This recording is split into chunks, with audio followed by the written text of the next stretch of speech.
So just to wrap this whole thing up, when it comes to voting, basically men to this day are subject to military conscription. I have this here. You want to talk about systematic oppression. I don't know if you've heard of the selective service system. So I don't know if you can read this. Men 18 to 25 years old. Sorry, I need to eat. My hands are fucking shaking. So this is a draft. Ignore the bright colors. If you open this up, here, take a look at that. Here, take it. Take it. This is a draft registration form. It says 18 to 25-year-old men. Only men are subject to military conscription. That's why men got the right to vote before women. I think still to this day, women don't want to be drafted. Well, they do, and they can't. And they can't. They can't. And so they're fine with that. No one, you don't see any women pushing back saying, I want to be drafted. Exactly. Nobody wants to be drafted. Yeah, but if women were oppressed, they would be doing that. No, because the Equality, reason right? why women aren't drafted or put on the front line is because women aren't seen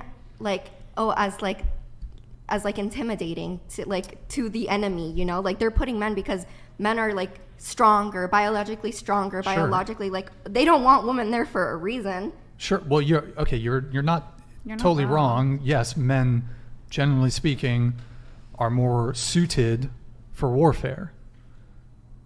Yeah. Men are, it's a biological reality. Men are physically stronger than women. Now, I mean, in today's modern warfare, physical strength is still a factor, but, I mean, the way we conduct warfare now is very different. So women can participate much more to some degree. In combat roles, it's still, I mean, in any case, we don't need to get into the whole military thing, but I would say the difference is, if we're talking about equality, though, disregard, men make better soldiers. Let's say an 18-year-old man who doesn't want to go to war, doesn't want to go get sent, take Ukraine, for example. All the women could leave the country. All the men had to stay. You could not leave the country. You cannot leave Ukraine if you were a man between the ages of 18 and like 60 or 65. While all the women in Ukraine, actually I matched with some girls on fucking Tinder, like when the shit was heavy as fuck in Ukraine, when Kiev was getting scorched up. I was matching with chicks on fucking Tinder and Hinge and shit. If you're a Ukrainian woman, you get to go to Stockholm, you get to go to Great Britain, you get to continue your hot girl summer. You know what the Ukrainian men were doing? Getting fucking massacred. So let's talk about privilege. Let's talk about privilege. And who are the people making them go to war? Men. Doesn't matter. It doesn't matter. And I mean, the Ukrainian military brass, or the president, they don't want to be in war. That was something that Russia instigated. Mm-hmm.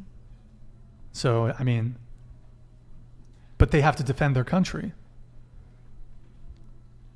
Okay. We live very, very privileged lives. Very privileged. If World War III, I'll tell you this, if World War III is around the corner, there's no feminists when Russia invades. There's no feminists when China invades. I'll tell you that much. Okay. Nobody wants to go to war, Ryan. But what I'm saying is that all these things that you often complain about, like when shit hits the fan, we revert to our traditional gender roles. You can't have feminism when there's a military conflict. I would say y'all fought for equality for the longest time, and then society overcorrected. And now women have a little bit more privilege than men do. Because like you said, men are drafted first. Now listen, women were absolutely, hold on. Yeah. Absolutely. Look in front of you. No, I'm just asking, genuinely asking, because I thought the military was so big they didn't have to do drafts anymore. When it comes to World War III, they're gonna have to draft. There would be a draft. In any war, there's draft. Also, even if the likelihood, there hasn't been a draft in a long time, however, there are still men alive today that were drafted. Many of those men got sent to Korea, got sent to Vietnam. Those men came back with catastrophic post-traumatic stress disorder. They saw horrific things. I don't know why the fuck we were in Vietnam to begin with. That's a whole nother conversation. But there are other, if you don't, as a man, if you don't register for the selective service, if you don't register for the draft, it's technically a felony. You can get fined $250,000. Also, if you don't register, you can't apply for federal student aid. You can't get like student loans or whatever. Also, you're barred from certain federal jobs if you don't register for the selective service as a man. There is no equivalent requirement for women to have to register, for example. So, and just to add to this thing, women were absolutely oppressed, but as were men. I don't want to make it a competition. What I guess what I'm trying to say is, and I think it's a terrible kind of shifting of history. For the longest period of time, life was so incredibly difficult for everyone. We live the most coddled, privileged, easy lives. Modernity has created the comforts of modernity cannot be understated. Life was brutal even 100, 200 years ago. It was difficult. Think about the things we take for granted. Electricity, plumbing, running water, hot water, showers 200 years ago. Imagine, bro, people get grumpy if they can't have a hot shower after a couple days. Motherfuckers didn't have a hot shower their entire life.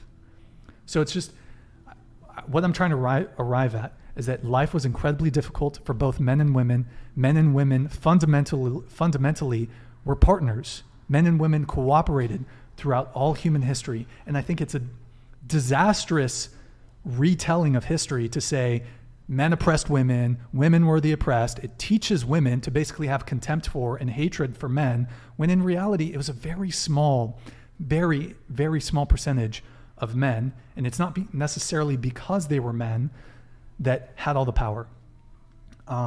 So women had it hard in their own unique ways. Men have had it hard in their own unique ways.